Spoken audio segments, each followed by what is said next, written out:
तो चलिए दोस्तों शुरू कर रहे हैं। देखिए यह पूछा गया था एग्जाम में और हिस्ट्री का पेपर हम लोग लेके आए हैं। हिस्ट्री सेमेस्टर 2 का कोर पेपर 3, ठीक है।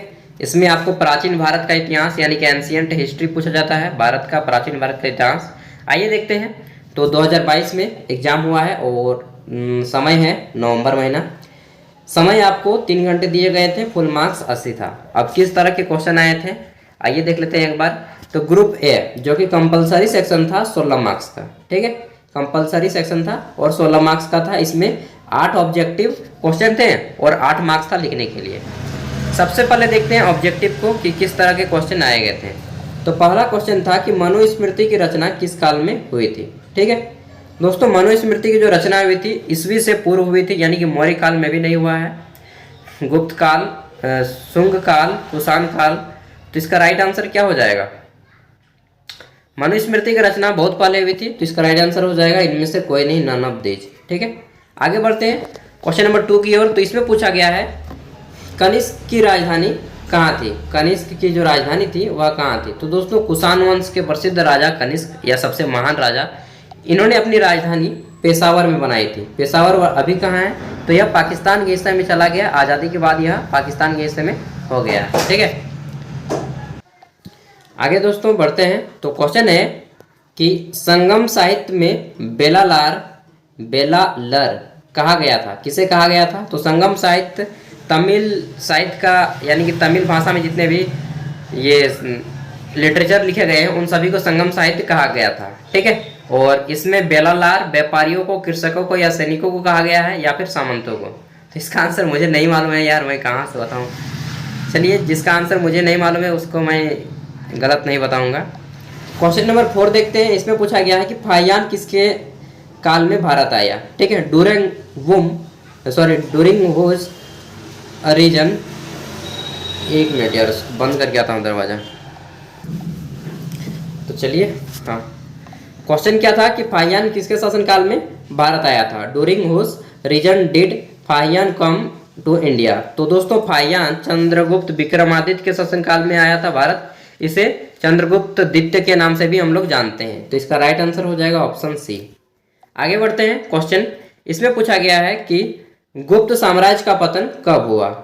व्हेन डिड द गुप्त एम्पायर फॉल। तो दोस्तों गुप्त साम्राज्य का जो पतन हुआ यानी कि अंत हो गया था, यह 550 ईस्वी में हुआ था। एडी मतलब एनो डोमिनी 550 ईस्वी पूर्व, ठीक है। ईस्वी पूर्व नहीं, इसको भी याद रखिएगा। आगे बढ़ते हैं क्वेश्चन नंबर 6 की ओर। तो इसमें पूछा गया है कि गुप्त काल का महान वैज्ञानिक कौन था। दोस्तों गुप्त शासन काल में महान वैज्ञानिक थे हमारे आर्यभट्ट। अभी भी जब हम लोग किसी आदमी को चिढ़ाना चाहते हैं तो बोलते हैं बहुत बड़ा आर्यभट्ट हो गया है यहाँ पे, जिसने शून्य की खोज की थी, ठीक है। तो ये एक खगोल शास्त्री भी थे, एक गणितज्ञ भी थे। टेलीस्कोप वगैरह सारा इन्होंने ही पहले खोज किया, मतलब कि खोज कर लिए थे, बाद में अंग्रेजों ने श्रेय ले लिया। उन्होंने भी कार्य किया, ऐसा नहीं है कि, लेकिन इन्होंने हम बहुत पहले ही खोज कर लेते, ठीक है। क्वेश्चन है 8 नंबर की कादम्बरी की रचना किसने की। तो दोस्तों कादम्बरी एक बहुत मोटा ग्रंथ है, जैसे कि आप लोग अभिज्ञान शकुंतलम को देखते हैं, उसी तरह से कादम्बरी भी एक रचना है। इसकी रचना वान भट्ट ने की है। किसने लिखा है? वान भट्ट ने। तो इसका ऑप्शन हो जाएगा सी, ठीक है। आगे देखते हैं क्वेश्चन नंबर 8। इसमें पूछा गया है कि राष्ट्रकूट वंश का संस्थापक कौन था। The founder of Rashtrakuta dynasty was. तो राष्ट्रकूट वंश का संस्थापक था दोस्तों दंती दुर्ग, ठीक है। कौन थे? दंती दुर्ग, यानी कि इन्होंने ही सबसे पहले इस वंश की स्थापना की। तो ऑप्शन 20 का राइट आंसर हो जाएगा। तो ये थे ऑब्जेक्टिव। अब आता है 1 का भाग बी। इसमें आपको पूछा गया है, क्या पूछा गया है कि 4 अंकों वाले 2 क्वेश्चन। तो देख लीजिए। पहला था कि आर्यभट्ट के ऊपर आप लिखिए जी, आर्यभट्ट कौन थे। और बी नंबर था हैंसांग। ये दोनों 4-4 मार्क्स का था और इसका आंसर आपको मैक्सिमम 100 शब्दों में करना है, इससे ज़्यादा नहीं करना है, ठीक है। तो ये तो हो गया। आगे बढ़ते हैं ग्रुप बी। और ग्रुप बी में आपको 16 अंकों वाले 4 प्रश्नों के आंसर करने हैं। यहाँ पे देख लीजिए 16 अंकों वाले कितने प्रश्न? 4 प्रश्न, 16 × 4। और प्रत्येक प्रश्न का आंसर आप लोग 400 शब्दों से ज़्यादा नहीं कीजिएगा, ठीक है। वर्ड लिमिट है ये आपका। आगे देखते हैं। तो क्वेश्चन हमारा बनता है पहला यहाँ पे, और सबको अच्छे से टू द पॉइंट में लिखना है। मैंने क्वेश्चन पेपर बहुत सारा प्रोवाइड किया है, इंडस्ट्री मटेरियल भी दे दिया हूँ यार। व्यूज़ भी नहीं आता फिर भी आपके लिए वीडियो बनाता हूँ, आप लोग कमेंट करते हैं इसलिए, ठीक है। नहीं तो मैं दूसरा टॉपिक सोच रहा हूँ कि कुछ चुनूँ जिसमें थोड़ा व्यू आए, समाज सेवा करने से मतलब थोड़ा अर्निंग भी होना चाहिए ना, समाज सेवा एक हद तक सही है। क्वेश्चन है कि पुष्यमित्र शुंग की उपलब्धियों का वर्णन करें। Describe the achievement of Pushyamitra Shunga. ठीक है, पुष्यमित्र शुंग ने अपने शासनकाल में कौन कौन से युद्ध जीते थे उनको बताना है, और इन्होंने अपनी राजधानी कहाँ बनाई थी, इन सब के बारे में बताना है। 3 नंबर क्वेश्चन देखिए, इसमें पूछा गया है कि सातवाहन की आर्थिक तथा व्यापारिक गतिविधियों का वर्णन करें। Describe the economic and commercial activities under the Satavahana. तो दोस्तों बताना है कि सातवाहन जिसमें गौतमी पुत्र श्री सातकर्णी सबसे महान शासक थे। ठीक है, गौतमी पुत्र सातकर्णी। फिर बता देना है कि ये अपने नाम के पहले अपनी माता का नाम जोड़ा करते थे। जैसे कि श्री सातकर्णी ने अपने नाम से पहले अपनी माता का नाम जोड़ दिया था तो उनको गौतमी पुत्र सातकर्णी कहा जाता था। ठीक है, उनका मूल नाम था श्री सातकर्णी। इस तरह से आपको बताना है पूरा कि उनकी आर्थिक स्थिति कैसा था, वे अपने राज्य को किस तरह चलाते थे। ठीक है, फिर आपका व्यापार करने के लिए वे किन सिद्धांतों को अपनाया करते थे, इन सब चीज़ों को बताना है। क्वेश्चन नंबर 4 में पूछा गया था कि संगम साहित्य का विवरण प्रस्तुत कीजिए। ठीक है, give a description of Sangam literature. तो तमिल साहित्य में जितने भी चीज़ें लिखी गई हैं उनको संगम साहित्य कहा गया है तमिल भाषा में। क्वेश्चन नंबर 5 है कि समुद्रगुप्त एक महान शासक था, इसकी विवेचना करें। जी हाँ दोस्तों, बिल्कुल सही बात है, समुद्रगुप्त बहुत महान शासक थे यार, और इतने महान थे ना कि भारतीय इतिहास में गुप्त काल के जो एज था, गुप्त साम्राज्य का एज, उसको स्वर्णिम काल बोला जाता है। भारतीय इतिहास का स्वर्णिम काल गुप्त काल को कहा जाता है। ठीक है, क्वेश्चन नंबर 6 है कि गुप्त साम्राज्य के पतन के कारणों को बताइए।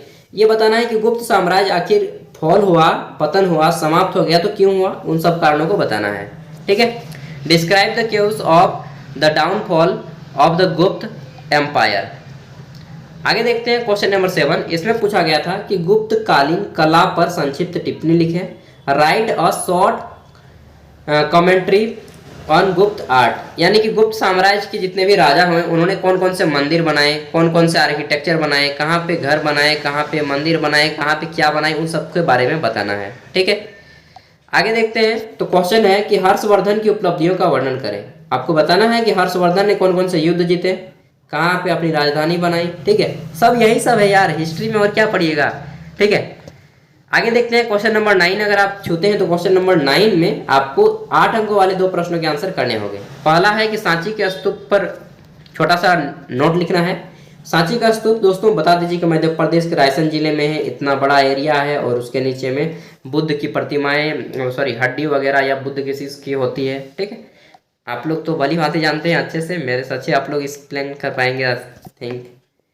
देखिए बी नंबर में पूछा गया है कि मथुरा कला का संक्षिप्त वर्णन करें, कि मथुरा आर्ट क्या होता है उसके बारे में बताना है ब्रीफली। ठीक है, सी नंबर देखते हैं। तो इसमें पूछा गया है कि पाल शासक धर्मपाल की उपलब्धियों का वर्णन करना है।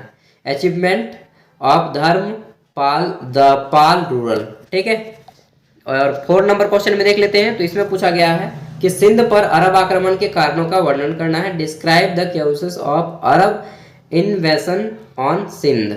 ठीक है, तो ये था आपका क्वेश्चन पेपर, एंड इसके बाद हिस्ट्री का कोर पेपर 4, जनरल इलेक्टिव सबका तो मैं लाता ही रहता हूँ और बीच बीच में लाता ही रहूँगा। ठीक है, और मैं सोच रहा हूँ यार ठीक है बोलना मेरा तकिया कलाम जैसा हो गया है, मैं इसको छोड़ना चाहूँगा। दोस्त आपको बताना ये है कि मैं कहाँ पे कुछ गलती कर रहा हूँ, ये चीज़ आपको बताना है, नोटिस कराना है मुझे यार, ताकि मैं उसको सुधार सकूँ। एंड टाइम लगाते सही चीज़ को सुधर जाना चाहिए, नहीं तो बोलते हैं ना कि जब वक्त सुधारता है तो बहुत देर हो जाती है और बहुत तकलीफ होता है। लाइन भी आ गया, थैंक यू है, सही बात है यार।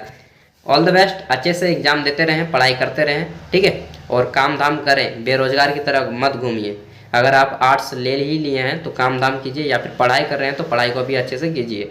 जी जाने लगा दीजिए, नहीं तो जाने दीजिए। That's all, thank you.